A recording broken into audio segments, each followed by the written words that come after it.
Hey guys, AscendantGod here, and below.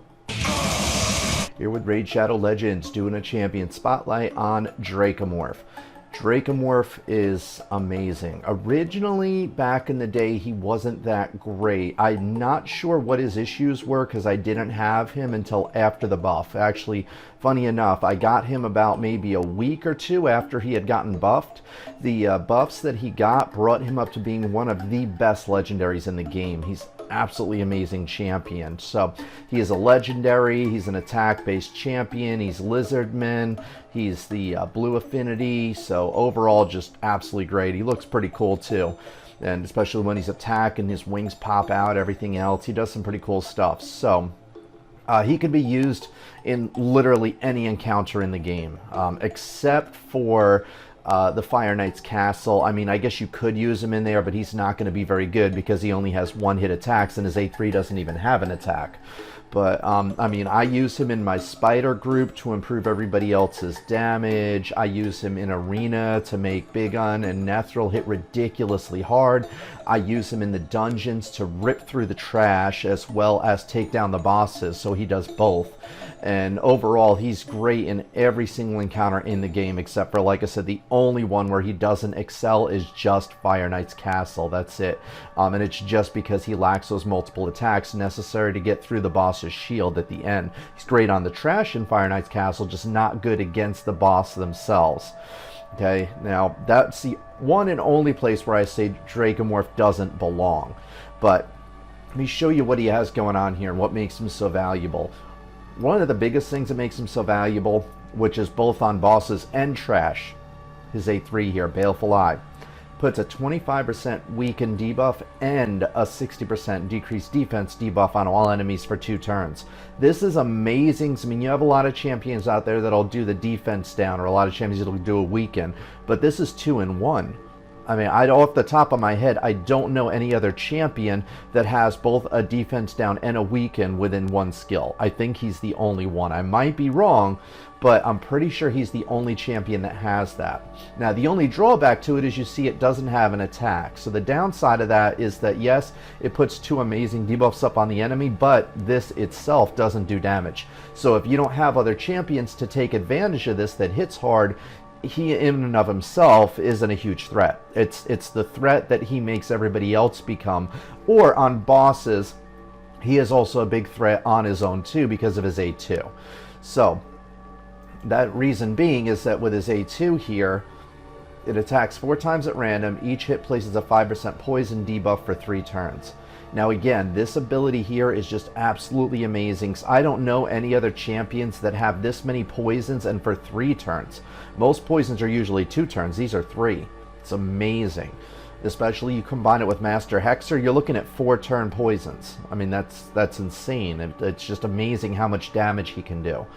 Alright, and then on top of that, he has this A1 where it attacks an enemy, damage increases by 10% for each debuff on the target.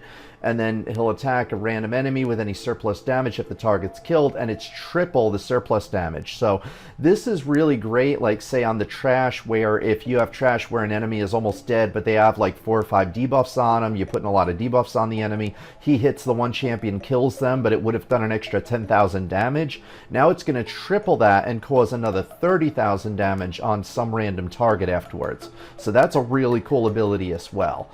So the only drawback of that is that most of you are going to have him on Clan Boss, which means that since he is an attack-based champion and both of these are attack-based, he's probably not going to hit that spectacularly hard for you, but nonetheless, it's still pretty cool, and he still can hit fairly hard, even if you do have him built for Clan Boss as well.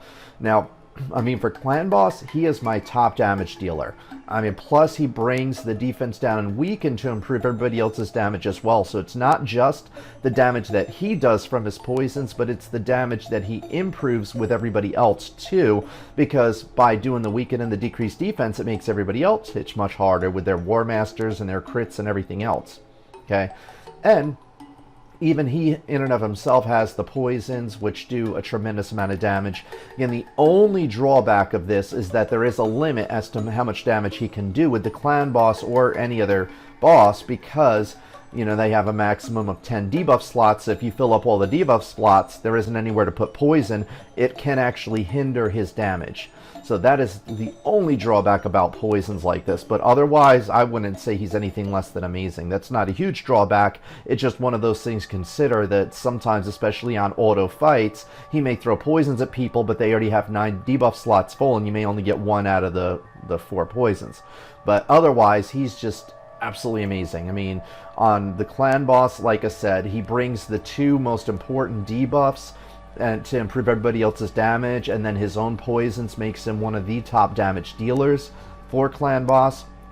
In the dungeons, he's absolutely amazing, and again, it's this defense down on the weak, and it essentially plays the role of 2 different champions, and it does it to all the trash because it's an AoE attack. So this happens to all the enemies, which is just, the damage just goes through the roof.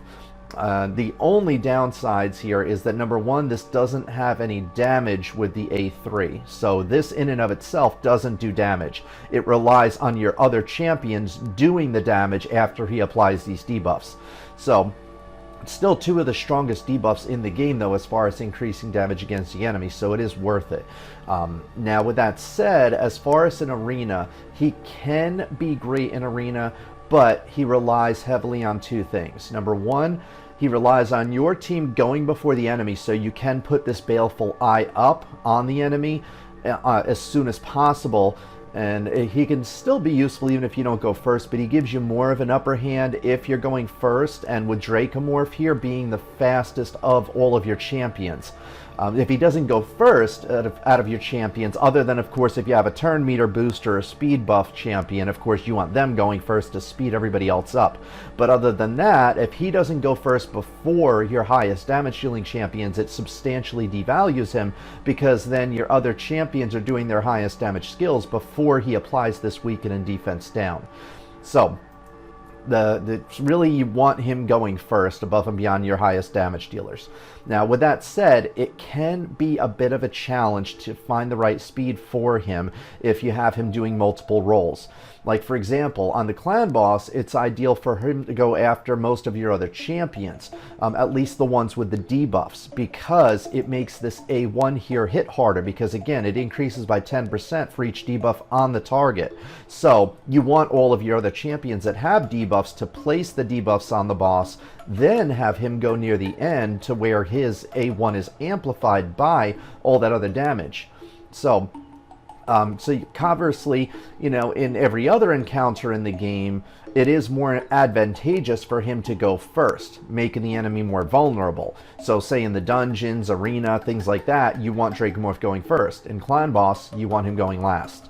So that's kind of where you have to find that good middle ground with speed. So like, say for example with me, I have my clan boss group faster than everyone in in my arena group, except for Arbiter, who is my turn meter booster, so she doesn't need to be as fast as Dracomorph. But on clan boss, I'm doing Ultra Nightmare. I have my group designed for the over 190 speed.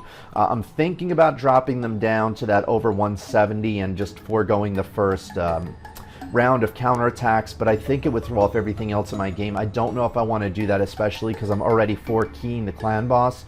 I just don't think I'd really want to tamper with other things and potentially mess up other things.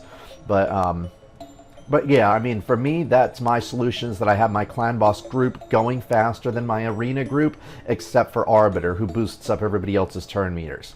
So now, while Dracomorph does go near the end of my clan boss group, that makes him go right after my turn meter boost in arena, so he's in this good middle ground with me as far as his speed. Now, if worse comes to worse, you're using him for both roles, you're not doing Ultra Nightmare, or you have that slower speed and you're foregoing the initial counterattack to be able to get more defense or more damage out of your champions instead of that higher speed level, then what would probably make the most sense is to just make him really fast. Because even on the clan boss, like, yes, he might miss out on a 10%, 20%, maybe even like 30% damage if he doesn't go last, if he's going first, but the majority of his damage comes from his poisons anyway. This doesn't do a tremendous amount of damage on the clan boss. It's really, the damage from him is coming from his poisons and his War Master.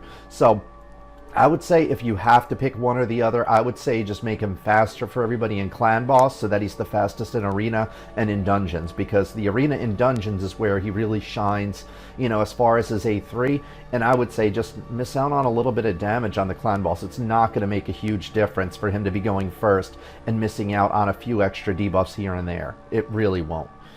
So especially because he is probably going to be your most powerful debuffer anyway with all these poisons. So he himself would be putting the poisons up, which means that it'd be the next turn after that that he would be hitting with the A1 anyway. So just something to consider there. Now, the second thing that I was going to say as far as an arena that he's really determinant on is you having powerful enough champions that they can fully take advantage of that defense down and weaken, typically with AoE attacks. Like, for example here, normally I have Turvold in Arena to one-shot enemies. I mean, with his A2 here, he buffs himself up, and then with his A3, this increases according to the buffs on him. It just hits ridiculously hard, and then it resets if you kill the champion, which in most cases in Arena, you can usually one-shot everybody with that A3. Normally, if I don't have Dracomorph in the roster, Turvold is a staple, because Turvold's just amazing. I can one-shot their healer, or the one-shot Gorgorath, or whoever they have that can resurrect, Arbiter. But with that said, when I have Dracomorph in the team, doesn't make much sense, because with Dracomorph's A3 here, he applies that weaken the decreased defense, and then Turvold's just overkill because he would have killed the enemies anyway. What I do in that place is that I actually replace Turvold with Bigon. Reason being, Bigon has AoE attacks, so he can do multiple damage to multiple targets. So, you know, basically the better champions you have for AoE attacks, it's basically area of effect. It's where you attack all champions at once. The more of that you have and the harder hitting they are, the more valuable Dracomorph does become in Arena, but he is pretty dependent on that, because him in and of himself in Arena isn't a huge threat. It's the amplification of everybody else's damage that makes him a huge threat in Arena. So, without powerful allies to take advantage of Dracomorph's debuffs, he himself, his value diminishes without them. So, say if your team is killed in Arena and all you have left is Dracomorph, what good are his debuffs if he doesn't have any hard hitters taking advantage of it? I mean, in Arena, poisons aren't that big. 'Cause, I mean, again, I have Turvold that can one-shot champions. Meanwhile, these 4 poisons, that's 20% hit points, and it's 4 times at random, so you can only choose one target. The other 3 are random, so you can't even focus it on one particular champion in Arena, which again makes him a little less valuable as far as that. It's really just about him amplifying everybody else's damage with the A3. That's what makes him a huge threat in Arena. So, I mean, overall, Dracomorph is just way too powerful to not bring into most of your encounters in endgame content. He's a staple for most clan boss groups. His poisons with the 3 turns here instead of 2, like most champions have, are more powerful than anybody else that I know in the game as far as poisoners and how frequently he gets to cast them. I mean, every 3 turns, he's doing 4 poisons that are 3 turns, or with Master Hexer, 4. So, then on top of that, he increases everybody else's damage as well. So don't just look at his damage and say, oh, he hits pretty hard in Clan Boss, but I have this other champion that can hit harder. But is that other champion bringing weaken and decreased defense to the group? And if so, you know, how much more is this contributing to your overall damage? Because defense down that's a huge boost to War Masters and crits and things like that. Weaken isn't as big of a boost, but it's still pretty hefty. I mean, it's 25%. So that's really good too. I mean, again, the only encounter where he isn't particularly amazing is in Fire Knight's Castle. That's the only one that you probably shouldn't be bringing him into unless you just don't have anybody else that's like really, really powerful. But, I mean, you can see Draco in action in numerous encounters I've done, all the way from the Clan Boss to the dungeons to Arena. I've done just about everything except for Fire Knight's Castle with him. Now, as far as his gear, since the Clan Boss should be a given for him, lifesteal is pretty much a must for survival. I mean, I don't like running champions with lifesteal for dungeons, arenas, things like that. Like, for dungeons, it's pretty good. Just not for Dracomorph, because he doesn't hit that hard, since you have to put a decent amount of defense and hit points into him to get him to survive on the Clan Boss. So, I mean, I prefer the speed gear along with lifesteal for a little more flexibility with other stats of mine. Plus I use the support tree mastery that gives me a little boost from the speed sets too. So now speaking of the masteries, let's go ahead and head on to them next. Now with Dracomorph's amazing debuffs, the only tree you should ever have him in along with the offense of course for War Master is the support tree here. It's the only one. I mean, defense just doesn't make sense. I mean, the Master Hexer here is just invaluable for him. I mean, it has a 30% chance to extend the duration of any debuff cast by him by 1 turn. And all of his, there's none of these or anything that he does. So, like, this has the 30% chance to extend his poison, so it goes from 3-turn poisons to 4-turn poisons. It goes from a 2-turn weaken or a 2-turn defense down to a 3-turn defense down or weaken. It's just amazing, absolutely amazing. It makes it easier to keep your debuffs up on the target, makes your poisons last longer, which means an extra damage. So overall, just it's absolutely amazing. I mean, there's nothing in the defense tree that comes even close to making him as valuable. If you're not using him on clan boss and you have a ton of attack on him, maybe defense for the counterattacks, maybe, but even then I just don't think so, because I mean in faction wars, in dungeons, I mean everything is going to benefit more a lot from Master Hexer. The only place where I could see possibly is if you only have Dracomorph in Arena. But if you only have him in Arena, you should be one-shotting most of the enemies anyway within that first turn, and if you're not, then you're either doing something wrong or there's a good chance you're going to get killed anyway. But that's the only example I could think of. If you're only using Dracomorph for Arena, possibly the defense tree for these things like the counterattack for the stuns, sleeps, freezes, and then this chance to counterattack if he loses 25% or more of his maximum hit points. That's the only things that I could think of. But really, for the most part, he should be in the support tree for this Master Hexer. It's just way too valuable. So, and because, I mean, one thing to be careful of, though, with that said, is to be careful of grabbing the turn meter boosts with him. Like, say this one here, where it's a 30% chance of increasing the turn meter by 10% when a buff cast is removed or expires. Of course, he doesn't do buffs, but this one here, 30% chance of increasing when a debuff cast by him is removed or expires. So I really shouldn't have that on him. I put it on him back when I first got him, before I really knew what I was doing and before I had a pure counter group for Clan Boss. Now on Ultra Nightmare, you're pretty much always going to want a counterattack champion. They're just too good to not have it. And with that said, you don't want to mess up your turn order of your champions either. You know, like I said, on Clan Boss, you typically want him going last. So with that said, you know, usually you don't want to get the Arcane Celerity here. I might eventually change him up to get rid of it. But, I mean, for now, I don't need to, because it's not enough to really mess up my turn order. And, I mean, I really can't think, and he doesn't end up tending to go before anybody else where it makes a huge, huge difference, other than maybe, I think, sometimes maybe faster than my Steel Skull, but doesn't make a huge difference. Steel Skull doesn't do much as far as poisons. The damage would be minimal. But eventually, I will change him and get rid of this Arcane Celerity, because that doesn't belong on the Clan Boss group. Other than that, everything else here is pretty solid choices. This here, damage inflicted by 5%, you could probably forego that with this here if you're using them on Clan Boss. Again, this was just choices that I made a while back before I knew what I know now. This here, since he can top himself off when he attacks and he triggers the War Master with Lifesteal, there will be quite a few times where he'll have full hit points in the beginning. And so you'd probably want to get this over this option here, just because you're not going to be below 50% hit points that often until near the end of the game. You're going to have a lot more turns with him on Clan Boss where he'll be at full hit points than you will where he's below 50% hit points when he's attacking, at least. So it kind of makes more sense to grab this one. But again, these are masteries that I grabbed back in the day before I knew what I know now. But War Master is an absolute choice.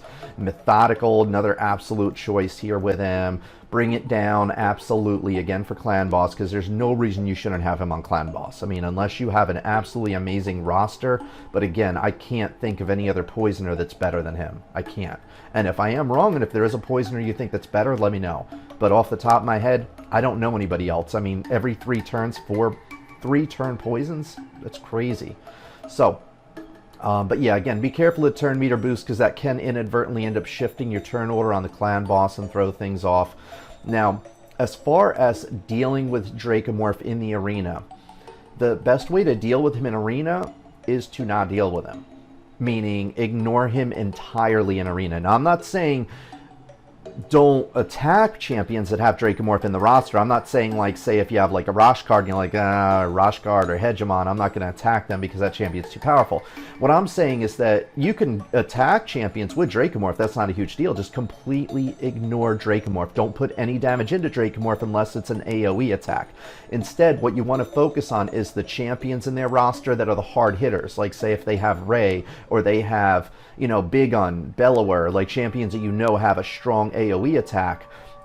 Don't worry about Dracomorph, worry about those champions. You want to focus on the champions that are the hard hitters and the ones who will take advantage of Dracomorph's debuffs as far as hitting your allies. Like, as I said previously, if there's no one to take advantage of his debuffs that hit hard, he in and of himself is not really a threat at all in arena.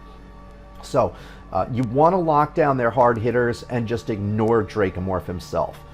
Then you take down Dracomorph last. As on his own, he isn't that threatening. I mean, even if they have him solely for arena or dungeons, they don't have him on clan boss, so they have him loaded up with like a bunch of crit rate and attack, cruel sets, things like that. It's like, yeah, he could hit fairly hard, but he's still only a single target champion other than his poisons. And the poisons is going to be 4 champions at random. The thing that would be the biggest threat in arena would be this here, that could hit fairly hard if he tosses up some poisons, other champions toss up some debuffs on you. But again, it's not a big enough threat to say, oh, I got to stop Dracomorph himself. No, you got to stop the other champions that are their hardest hitters, because Dracomorph is most likely not going to be their hardest hitter. So, again, you just lock them down, then you take down Dracomorph last.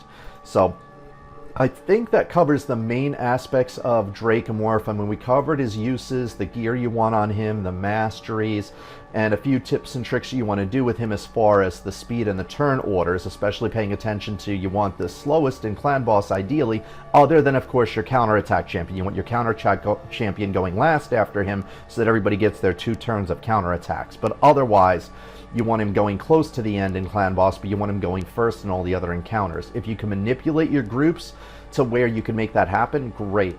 If not, then you got to figure out which one is more valuable to you. And more likely than not, you're probably going to want to make him faster than everybody to make him more valuable in dungeons and arena.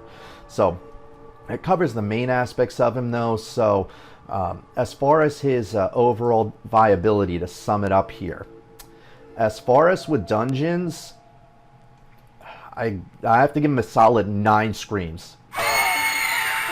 Now, the only reason he isn't 10 is, despite how amazing his A3 one is, like the A3 here, it is amazing.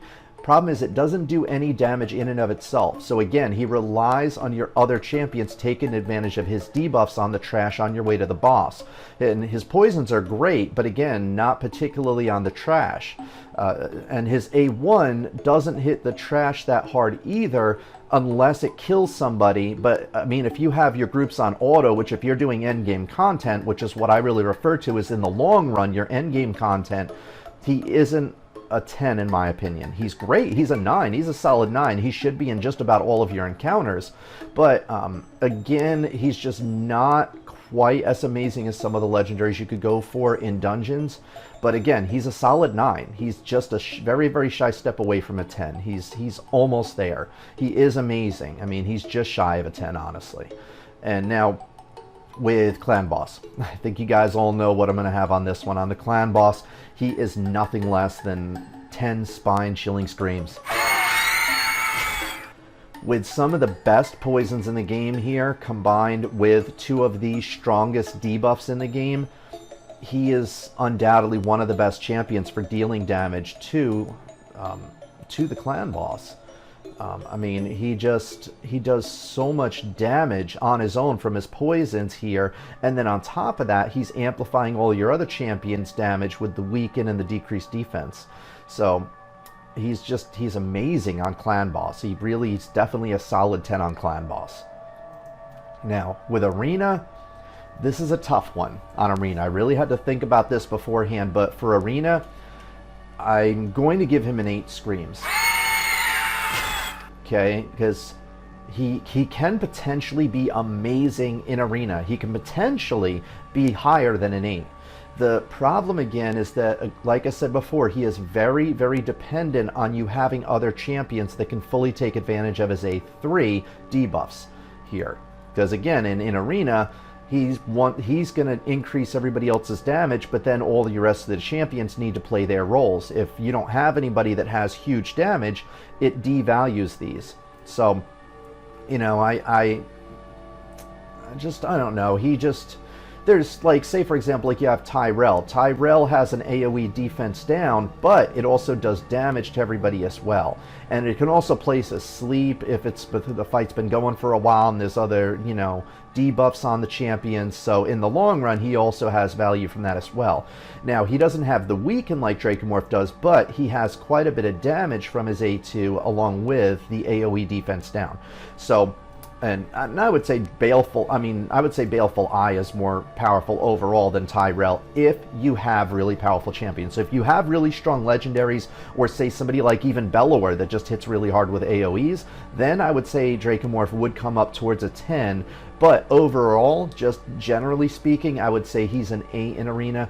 Because you also have to consider, too, that this Baleful Eye does 0 damage in Arena. So you're taking a risk. Yes, he could put the debuffs up on the enemy, but then if the enemy goes first before your strongest attackers do, and you have glass cannons, your glass cannons could end up dying before they could take advantage of this. So that's, again, where he becomes iffy and he becomes an 8 in Arena, just because there's situations that could devalue him and cause you problems in Arena with him.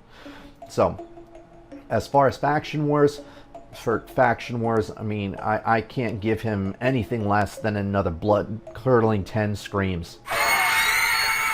I mean, what he offers in the faction is just amazing. I mean, because he's absolutely one of the best champions in Faction Wars as far as those choices, since you're more limited, of course. I mean, he's great for the trash.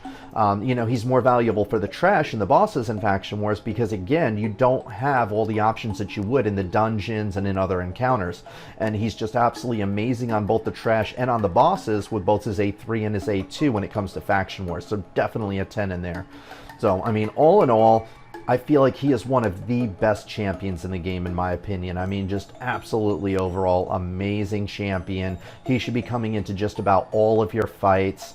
And, I mean, just do not underestimate his A3 here. Because I've seen some people that go, oh, well, his poisons aren't that great on the trash. And, you know, oh, his A3 doesn't do any damage at all. It just makes other people do more damage. He's not that great. His A1 doesn't hit that hard if you load him up with a bunch of defense and hit points because he's an attack champion.